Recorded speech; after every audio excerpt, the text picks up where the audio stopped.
오늘은 중소법인 대표님들의 대표적인 고민 중 하나인 대표이사 가지입금 해결 사례를 말씀드리려고 합니다. 이번에 가지입금을 해결한 회사는 경기도에 있는 AK땡땡이라는 회사인데요. 가지입금 규모가 7억 5천만 원 이상이어서 작은 금액은 아니었습니다.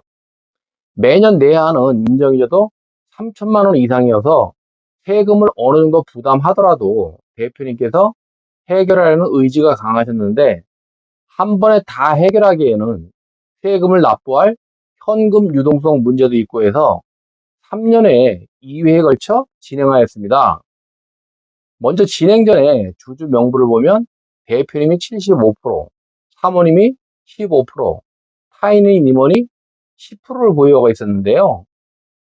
우선 세금을 최소화하면서 가지입금의 반 정도를 정리하기 위해서 사모님의 지분을 활용하기로 하였습니다. 보시는 것처럼 당시 일주당 시가는 4만 원이어서 사모님 지분 금액이 3억 6천만 원 정도였기 때문에 사모님 지분을 대표님께 증여한 후에 자사주로 법인에 양도하기로 한 것인데요.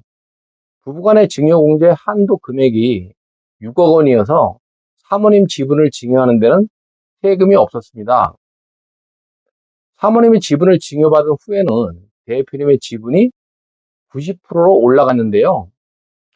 증여 시점으로부터 2년 경과 후 사모님으로부터 증여받은 지분과 대표님의 지분 일부를 자사주로 양도하였습니다.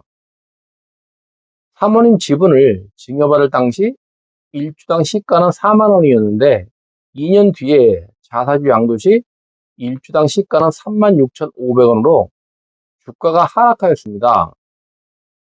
따라서 양도 차익이 없어서 사모님한테 증여받은 지분 양도만으로는 양도세는 없이 증권거래세만 발생하였는데 대표님의 지분 일부도 자사주로 양도하였기 때문에 양도세가 650만 원 정도 발생해서 가지입금 3억 5천만 원을 해결하는데 소요된 세금은 약 760만 원 정도로 2% 정도 부담하였습니다.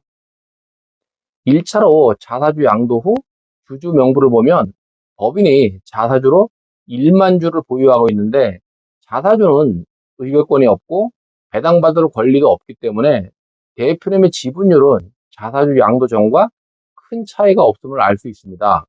그리고 1차 자사주 양도 후 1년 뒤에 나머지 가지입금을 해결하기 위해 대표님 지분을 추가로 자사주로 양도하기로 하였는데요. 일주당 시가는 1차 양도 시보다 하락하였지만 타인주주 지분율이 낮고 대표님 지분율이 높았기 때문에 지분율 유지에 별 문제는 없었고요. 남아있는 가지입금이 4억 원 정도에서 세금을 포함해서 5억 원 정도에 해당하는 주식을 양도해야 해서 일주당 시가를 감안하여 15,000주를 추가로 양도하였고 양도세와 증권거래세는 약 1억 원 정도가 발생하여 약 20%의 세금을 부담하였습니다. 사실 1억 원이라는 금액이 결코 작은 금액은 아니지만 4억 원의 가지입금을 그대로 유지 시에는 매년 1,800만 원의 가지입금 인정이자를 부담해야 하고 그에 따른 법인세도 추가로 부담해야 하다 보니 매년 2천만 원 이상을 부담해야 해서 1억 원의 세금을 내더라도 해결하는 것이 중장기적으로는 대표님과 회사에서 이익이었기 때문에 대표님께서 결단을 내려 가지입금 7억 5천만 원을 3년 만에 모두 해결할 수가 있었습니다. 2차 양도 후의 주주명부인데요. 대표님의 지분율이 조금 떨어졌지만 타인주주 지분율이 낮아서 대표님의 지분율은 80% 이상을 유지하고 있습니다. 가지입금 해결도 그렇고 법인의 임용 환원 시도 그렇고 세금을 적게 내는 것이 좋고 당연히 그렇게 해야 하겠지만 세금을 적게 내려고 무리를 하다 보면 오히려 큰 불이익과 함께 더 큰 세금을 부과받을 수도 있기 때문에 허탐대실하지 않고 실리적으로 판단하여 해결하는 것이 결과적으로는 큰 이익과 절세를 할 수 있는 방법이 될 수 있습니다. 이와 같은 해결책의 진행 시에는 반드시 세무당국에서 트집을 잡지 않도록 세법상의 규정과 상법상의 절차를 철저히 준수해야 한다는 것은 기본이고요.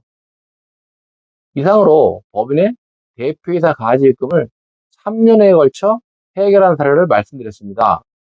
감사합니다.